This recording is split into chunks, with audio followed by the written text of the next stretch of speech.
ॐ सदाशिवसमारम्भा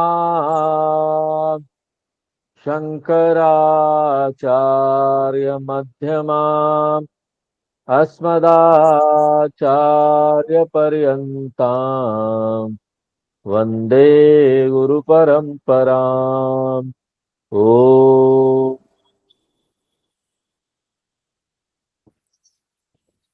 भगवद गीता का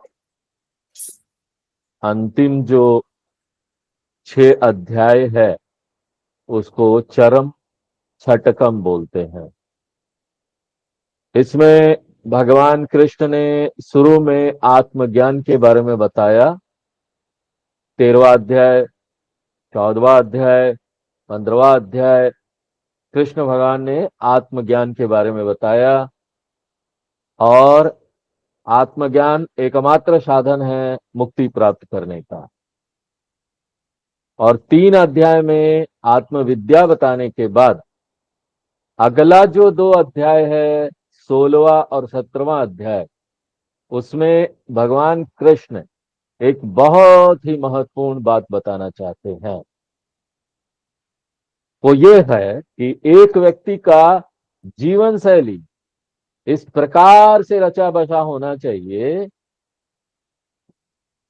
कि वो आत्मज्ञान को प्राप्त कर पाए बिना किसी बाधा के। क्योंकि आत्मज्ञान एक व्यक्ति तभी प्राप्त कर सकता है बिना किसी बाधा के जब वो इस प्रकार का जीवन जीता है। क्योंकि वेदों के अनुसार और कृष्ण भगवान के अनुसार ये जो जीवन शैली है वो हमारे ऊपर बहुत प्रभाव डालती है, हमारी क्षमता के ऊपर कि हम इस ज्ञान को कितना प्राप्त कर पाएंगे। और हमारी क्षमता इस ज्ञान को आत्मसात करने की, इसको बनाए रखने की, ये इसी पर निर्भर करता है कि जीवन शैली कैसा जिया है और जी रहे हैं। क्योंकि यहां पर आप पौधे लगाते हैं एक प्रकार का, उसके लिए एक प्रकार की मिट्टी चाहिए, वातावरण चाहिए। उसी प्रकार से अगर इस शरीर से हमको एक प्रकार के गंतव्य को प्राप्त करना है तो हमारा लाइफस्टाइल वैसा होना चाहिए, हमारा जीवन शैली ऐसा होना चाहिए जो इसके अनुकूल हो, आत्मज्ञान के अनुकूल हो। इसलिए जीवन शैली बहुत महत्वपूर्ण हो जाता है। प्रतिबद्धता के साथ शास्त्रों का अध्ययन करने के लिए।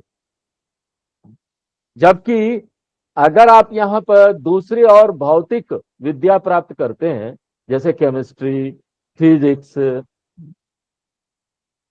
उसमें आपका क्या रिजल्ट आता है इसका आपके जीवन से कोई लेना देना नहीं है।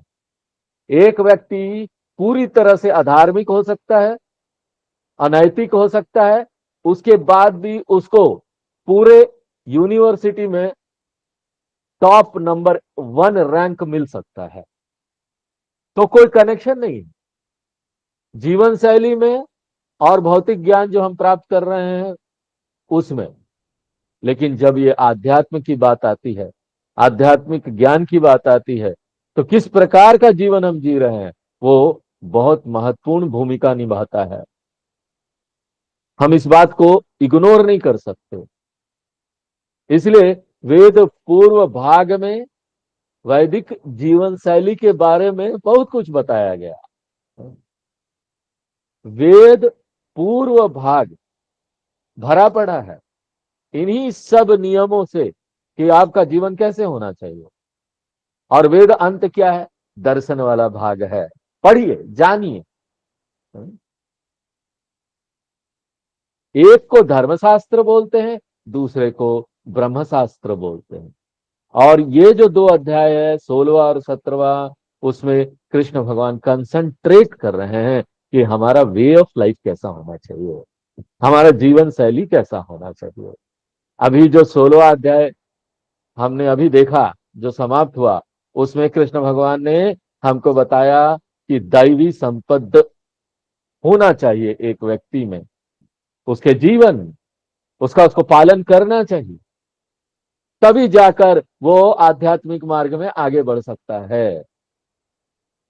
दैवी संपद विमोक्षाय, एकमात्र यही आपकी सहायता करेगा ज्ञान को प्राप्त कराने में, और उसको आत्मसात कराने में, और उसमें निष्ठा प्राप्त करने में। जबकि आसुरी संपद अगर है किसी व्यक्ति में, तो वो एकेडमिक रूप से ब्रिलियंट हो सकता है, एकेडमिक में बहुत आगे जा सकता है, फर्स्ट डिवीजन, टॉपर, सब हो सकता है। वो लॉजिक को बहुत अच्छी तरीके से समझ सकता है, वो उपनिषद को तार्किक रूप से समझ सकता है, मांडुक्य उपनिषद को बहुत अच्छी तरीके से आत्मसात कर सकता है, कठोर उपनिषद को कर सकता है, केनो, जो भी उपनिषद हो। और उसके बाद वो ना बहुत सुंदर प्रवचन भी दे सकता है। तो एकेडमिकली वो बहुत अच्छा हो सकता है।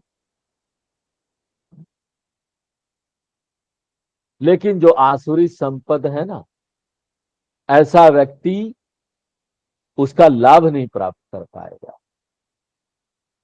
उसके लिए वो ज्ञान इंफॉर्मेशन रह जाएगा, वो उसके जीवन में ट्रांसफॉर्मेशन लेकर नहीं आएगा।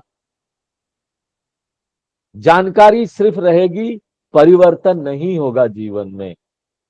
वो एक पढ़ा लिखा राक्षस रहेगा।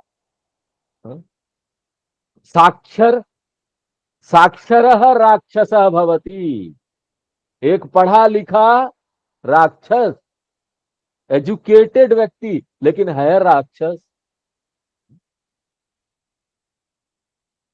और एक व्यक्ति जिसके पास शिक्षा है लेकिन दैवी संपत्ति नहीं है, तो वो व्यक्ति राक्षस रहेगा। और ना वो व्यक्ति क्या है मालूम है, एक अनपढ़ राक्षस से ज्यादा खतरनाक राक्षस रहेगा। पढ़ा लिखा जो राक्षस होता है ना, जो बहुत टॉपर है, ब्रिलियंट है, वो अपने राक्षस पनी को ना कवर कर सकता है। दिखाई नहीं देगा, आपके सामने खड़ा रहेगा और आपको लगेगा कितना पढ़ा लिखा व्यक्ति है, लेकिन है भीतर से राक्षस। वो उसको दबा लेता है, उसको पता है। इसलिए देखिए, इतने पढ़े लिखे लोग होते हैं, वो इकोनॉमिक क्राइम करते हैं। वो कैसे करते हैं? उनको सब पता होता है, कौन सा लॉ है, कौन सा नियम है, कौन सा अकाउंट को कहां से गड़बड़ करना है, कितनी सारी कंपनियां बनानी, कहां कहां पैसा भेजना है, वो सारा कुछ पता होता है। पढ़े लिखे ब्रिलियंट लोग होते हैं, लेकिन होते असुर हैं। तो उपनिषदों का जो अध्ययन है वो अर्थपूर्ण तभी होगा जब हम उपनिषदों के अनुकूल जीवन शैली बनाएंगे, उपनिषदों के ज्ञान के अनुकूल जीवन शैली बनाएंगे। और ये जो जीवन शैली है, इसको बोलते हैं दैवी संपद, और उसका उल्टा क्या हो जाएगा? आसुरी संपद। और ये जो विषय है बहुत बहुत महत्वपूर्ण है। और आगे इस अध्याय में भगवान कृष्ण इसी विषय को बताने वाले हैं, और आगे विस्तार करके 17वें अध्याय में भी यही चीज बताने वाले हैं।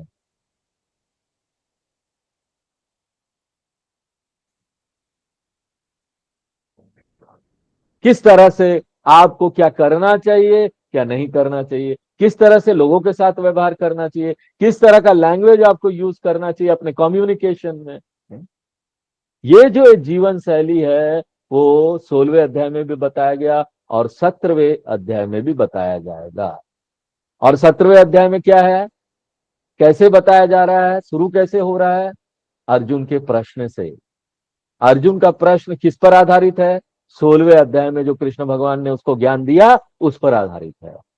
अर्जुन जो क्वेश्चन कर रहा वो 16वें अध्याय के ज्ञान पर आधारित है जो उसको कृष्ण भगवान ने दिया।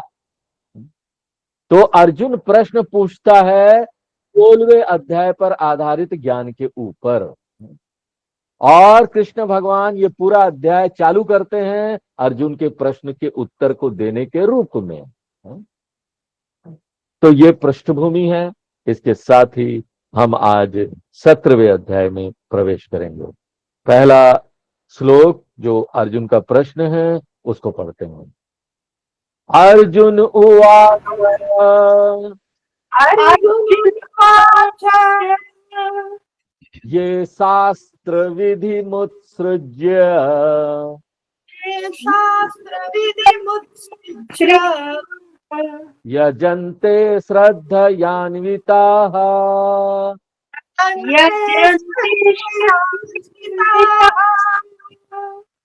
तेषां निष्ठा तु का कृष्ण तेषां निष्ठा तु का कृष्ण सत्वमाहो रजस्तमः। त्वमाहो रजस्तमः। तो अर्जुन का ये प्रश्न है। अर्जुन वाच, अर्जुन ने ये प्रश्न पूछा और ये प्रश्न आधारित है 16वें अध्याय के ज्ञान के ऊपर। इधर उधर का प्रश्न नहीं पूछ रहा वो। हाँ? गुरु के पास जाते हैं, लोगों को पता होना चाहिए कैसा प्रश्न पूछना चाहिए।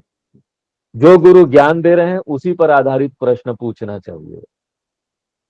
16वें अध्याय के अंत में कृष्ण भगवान बोलते हैं तस्मात् शास्त्रम प्रमाणन्ते कार्य कार्य व्यवस्थितौ ज्ञात्वा शास्त्र विधानोक्तम कर्म कर्तु निहारहसि। अंतिम श्लोक में 24वें श्लोक में कृष्ण भगवान ने बोला कि अगर तुमको आध्यात्मिक जीवन शैली जीना है, धार्मिक जीवन शैली क्या है वो तुमको पता होना चाहिए, दैवी संपद क्या है वो तुमको पता होना चाहिए, और बड़ी बुद्धिमत्ता पूर्वक तुमको अवॉइड करना चाहिए अपने जीवन में आसुरी संपद को। और इसके लिए गाइड कौन है, कौन बताएगा हाँ, कि क्या करना चाहिए क्या नहीं करना चाहिए। तो भगवान बोलते उसके लिए सबसे बेस्ट गाइड जो है वो शास्त्र है। तो शास्त्रम प्रमाणम, शास्त्र जो है वो गाइडिंग मैनुअल है। हम आपको बार बार बोलते हैं कि अगर आप कोई महंगी मशीन लेके आते हैं या कोई इलेक्ट्रॉनिक इक्विपमेंट अपने घर में लेकर आते हैं, चाहे वो टीवी हो या फिर रेफ्रिजरेटर हो, वॉशिंग मशीन हो, और वो पोछा लगाने वाला रोबोट जो आई है वो हो जाए, तो आप उसका मैनुअल देखेंगे ना, समझेंगे कि इसको कैसे ऑपरेट करना है। या फिर जो व्यक्ति इसके बारे में जानता है, मैनुअल के बारे में उसने उसका अध्ययन किया, उससे पूछेंगे तो आप समझ जाएंगे क्या करना चाहिए क्या नहीं करना चाहिए। डूज एंड डोंट बोलते हैं उसको चलाने के लिए डूज एंड डोंट है, ताकि आपको ज्यादा से ज्यादा लाभ प्राप्त हो सके उस मशीन से। जो मशीन आप लेके आए हैं उसको चलाने के लिए। और यहां पर ना सभी उपकरण का मैनुअल जरूर होता है। बड़े बड़े उपकरण छोड़ दीजिए, ये जो मैंने नाम लिया, रेफ्रिजरेटर हो, टीवी हो, गाड़ी हो, यहां पर आप छोटा एक आई ड्रॉप भी लेंगे ना, उसमें भी मैनुअल होता है। इतना छोटा आई ड्रॉप, उसमें इतने छोटे पेपर होते हैं, इतने छोटी छोटी लिखी हुई होती है कि इसको खोलने के बाद कैप को अच्छी तरीके से बंद कर दीजिए। उसी प्रकार से हमारा जीवन कैसा होना चाहिए उसका भी मैनुअल है, और शास्त्र उसका मैनुअल है। शास्त्र को हमको पढ़ना चाहिए अगर इस जीवन से हमको ज्यादा से ज्यादा बेनिफिट लेना है तो। इतनी महंगी मशीनें आती है, वो खराब ना हो जाए इसलिए हम मैनुअल पढ़ते हैं। अब सोचिए ये मशीन जो भगवान ने हमको दिया कितनी महंगी है, हा? आपको पता चलता है जब भगवान करे कोई अस्पताल ना जाए, लेकिन अगर किसी कारणवश किसी को अस्पताल जाना पड़ता है तो वहां पर जब वो बताते हैं ये अंग को रिप्लेस करने के लिए इतने पैसे लगेंगे, वो किडनी ट्रांसप्लांट 15 लाख लगेंगे, हैं? बोन मैरो ट्रांसप्लांट, अब हमको पता नहीं कितना रेट है 20 लाख लगेंगे। प्रेजेंट रेट क्या है वो हमको नहीं पता है। अब देखिए कितना कॉस्टली कितना महंगा उपकरण भगवान ने हमको दिया है, मनुष्य का शरीर। अगर हमको ये नहीं पता कि इसको कैसे हैंडल करना है ना, तो हम इसको पूरी तरह से नष्ट कर देंगे, पूरे उपकरण को नष्ट कर देंगे इसका दुरुपयोग करके। यहां पर एक सुंदर दुनिया है हमारे पास, उसको भी कैसे उपयोग करना जानना चाहिए, व्यवहार कैसा होना चाहिए। पूरी दुनिया हमारे सामने है, हम अपने शरीर का उपयोग कर रहे हैं, इस दुनिया का भी उपयोग कर रहे हैं, और उच्च लक्ष्य की प्राप्ति के लिए करें। यह हमको जानना चाहिए कि उच्च लक्ष्य क्या है, नहीं तो हम अपने जीवन को पूरी तरह से बर्बाद कर देंगे, टोटल डिस्ट्रक्शन। और उसके लिए क्या मैनुअल है, मैनुअल क्या है जो हमको गाइड करेगा, ताकि हम अपने जीवन का पूरी तरह से अच्छी तरीके से उपयोग कर पाए। कृष्ण भगवान बोलते शास्त्रम प्रमाणम। क्यों? क्योंकि शास्त्र भगवान ने दिए खुद ही। यो ब्रह्मांडम विदधाति पूर्वम यो वै वेदांश प्रहिनोति तस्मै। वेद जो है भगवान से आया है, शास्त्र ही बताते हैं, और गीता भी भगवान से ही आया है। इसलिए कृष्ण भगवान बोलते हैं कि शास्त्र ही वो मैनुअल है, प्रमाण है, गाइडलाइन है। किस लिए? कार्य अकार्य व्यवस्थित है, क्या करना चाहिए क्या नहीं करना चाहिए उसके लिए। पिछले अध्याय के 24वें श्लोक में भगवान कृष्ण ने यही इंस्ट्रक्शन दिया। अब अर्जुन को चिंता हो गई हाँ? अब सोचो 5000 साल पहले, उस समय भी अर्जुन को चिंता हो गई। ये प्रश्न उस समय भी था, शास्त्र पढ़ते नहीं थे लोग, आज भी नहीं पढ़ते हैं। हाँ? कृष्ण भगवान बोलते हैं कि हमारे जितने भी शास्त्र हैं वो संस्कृत भाषा में है। वेद जो है वो क्लासिकल संस्कृत में है, जो हम लोग संस्कृत पढ़ रहे हैं ना उससे वो अलग है, वैदिक संस्कृत है, क्लासिकल संस्कृत। जितने भी यहाँ भाष्य लिखे गए हैं वो भी संस्कृत में। भगवत गीता के ऊपर भाष्य लिखा है शंकराचार्य जी ने, वो भी संस्कृत में है। शंकराचार्य जी का भाष्य, और उसके बारे में और ज्यादा आप जानना चाहते हैं तो शंकराचार्य जी के भाष्य के ऊपर दूसरे और आचार्य लोगों ने उपभाष्य लिखा, और उन आचार्यों के उपभाष्य के ऊपर दूसरे और आचार्यों ने उपभाष्य लिखे हैं। तो सोचिए कितना कुछ लिखा गया है, और वो सब संस्कृत में है। इसलिए अर्जुन, ये सब लोगों को उपलब्ध है नहीं, सब लोग इसको पढ़ नहीं सकते, संस्कृत में है। यहां पर लोग हैं जिनको बहुत श्रद्धा है, बहुत भक्ति है, नहीं नहीं हम भगवान को मानते हैं, हाँ? और वो शास्त्र को जानना भी चाहते हैं, लेकिन उनके पास ये फैसिलिटी नहीं है, वो जान नहीं सकते क्योंकि कोई ना कोई बाधा सामने है। लेकिन उनका भगवान में बहुत श्रद्धा है, वो हम भगवान को मानते हैं, भगवान को बहुत मानते। तो अर्जुन बोलता है श्रद्धयान्विता, ऐसे लोगों का भगवान में बहुत श्रद्धा है, ऐसे लोगों का प्रार्थना में बहुत श्रद्धा है, वो प्रार्थना करते हैं दिन रात, पूजा में बहुत श्रद्धा है, इसलिए वो पूजा करना चाहते हैं, लेकिन उनको तरीका ही नहीं पता पूजा किस प्रकार से करना है। इसलिए अर्जुन बोलते हैं श्रद्धयान्विता ये। मान लीजिए ऐसे लोग हैं जो शास्त्र नहीं जानते हैं, शास्त्र की दृष्टि से वो शास्त्र को नहीं जानते, इसलिए वो अनपढ़ है। तो ऐसे लोग हैं जो शास्त्र की दृष्टि से अनपढ़ है, शास्त्र नहीं पढ़े हैं, पूर्व मीमांसा है, यहाँ कर्म कांड है, कल्प है। आप जानते हैं कल्प क्या है? ज्यादातर लोगों को नहीं पता कि कल्प क्या है। कल्प वो किताब है जिसमें पूजा कैसे किया जाता है, कर्म कांड कैसे किया जाता है, उसके नियम क्या है। आसनम समर्पयामी, पाद्यम समर्पयामी, आचमनियम समर्पयामी, आचमनम समर्पयामी।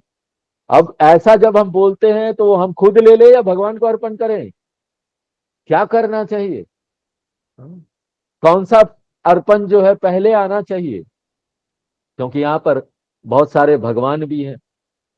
विष्णु भगवान को क्या नहीं देना चाहिए, शिव भगवान को क्या नहीं चढ़ाना चाहिए।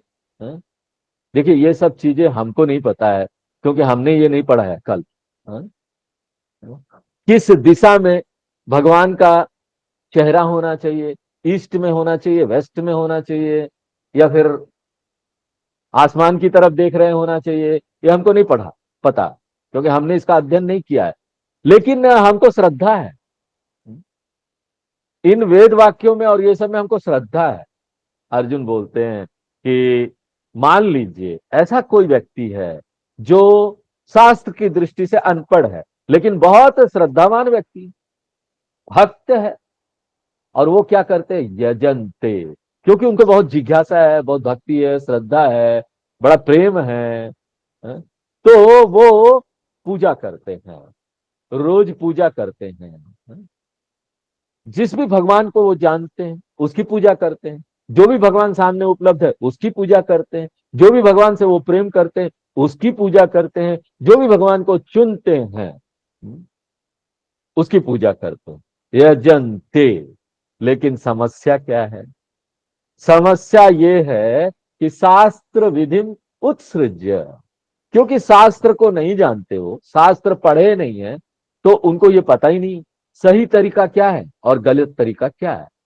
उनको ये पता नहीं कि भगवान के सामने बैठना चाहिए तो मुंह किस तरफ होना चाहिए, या भगवान के सामने बैठना चाहिए तो लेफ्ट में बैठना चाहिए और राइट में अर्पण करना चाहिए, या राइट में बैठकर लेफ्ट में अर्पण करना चाहिए, कैसे करना चाहिए। इसलिए वो जो भी करते हैं ना, उसमें शास्त्रों के नियम का उल्लंघन करते हैं, शास्त्र की जो विधि है उसका उल्लंघन करते हैं, उनको पता नहीं।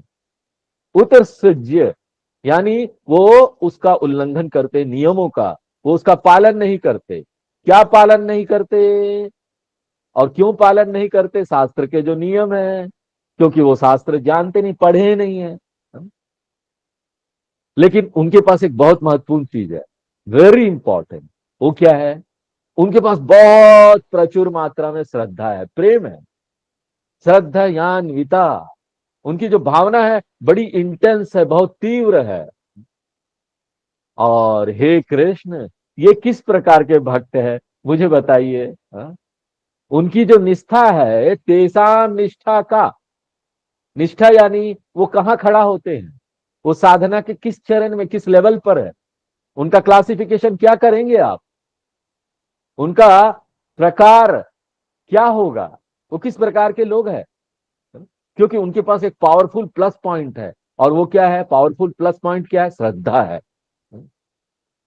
और पावरफुल माइनस पॉइंट क्या है?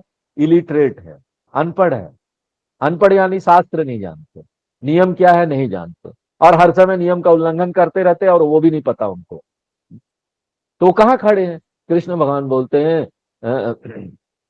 कि कृष्ण भगवान तो आगे के श्लोक में बताएंगे।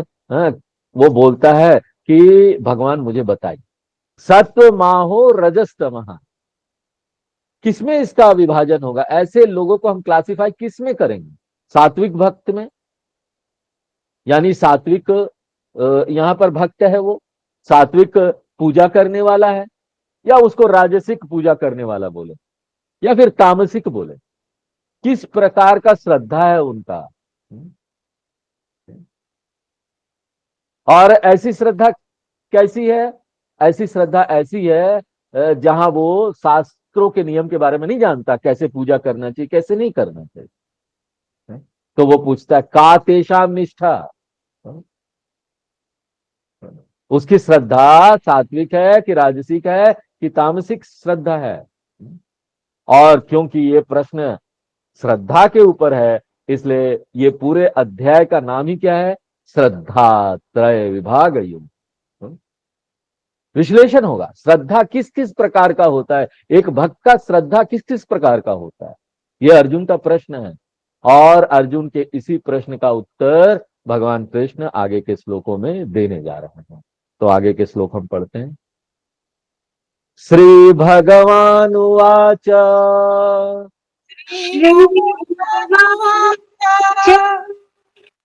त्रिविधा भवति श्रद्धा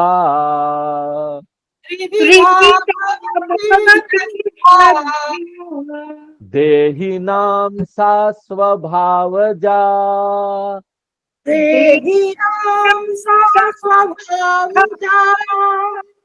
सात्विकी राजसी चैव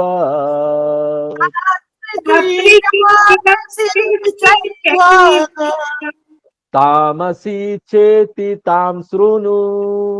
तामसी चेति तां शृणु।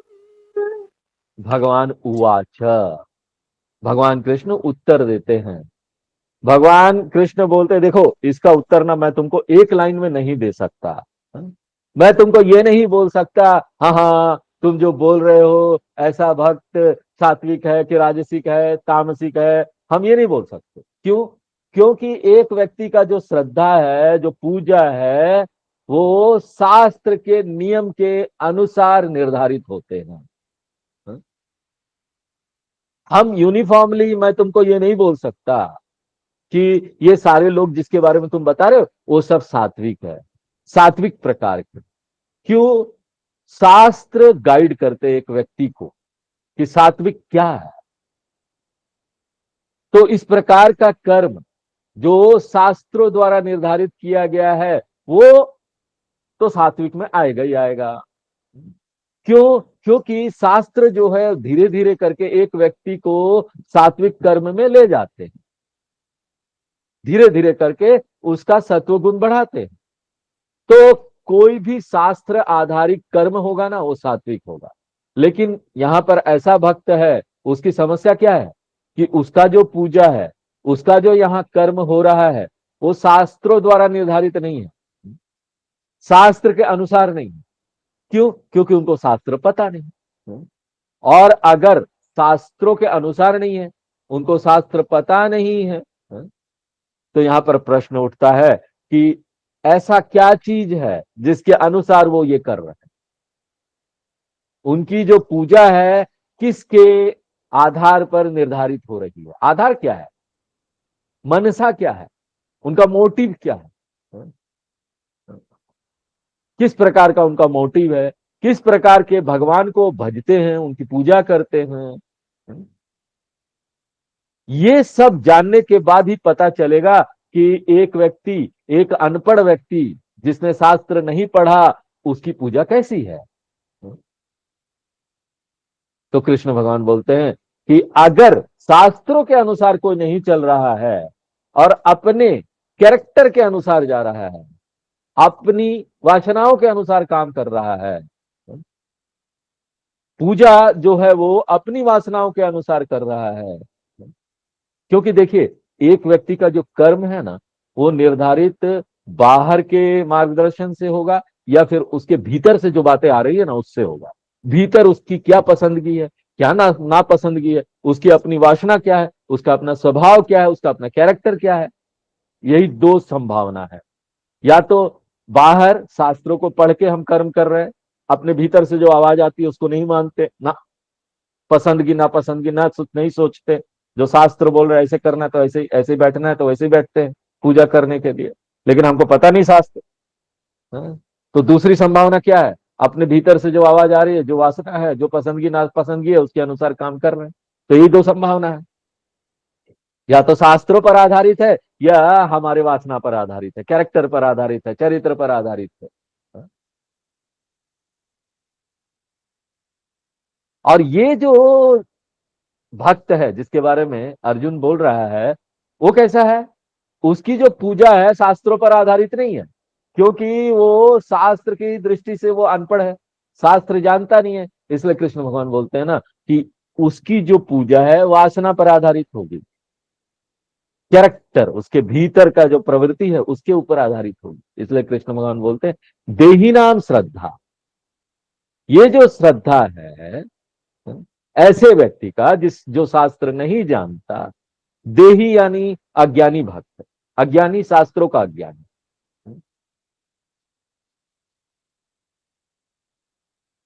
तो उसकी जो श्रद्धा है, उस वो जो पूजा करता है, उसकी जो भावना है, उसकी जो मनसा है, सब कुछ कैसा होगा? स्वभावजः।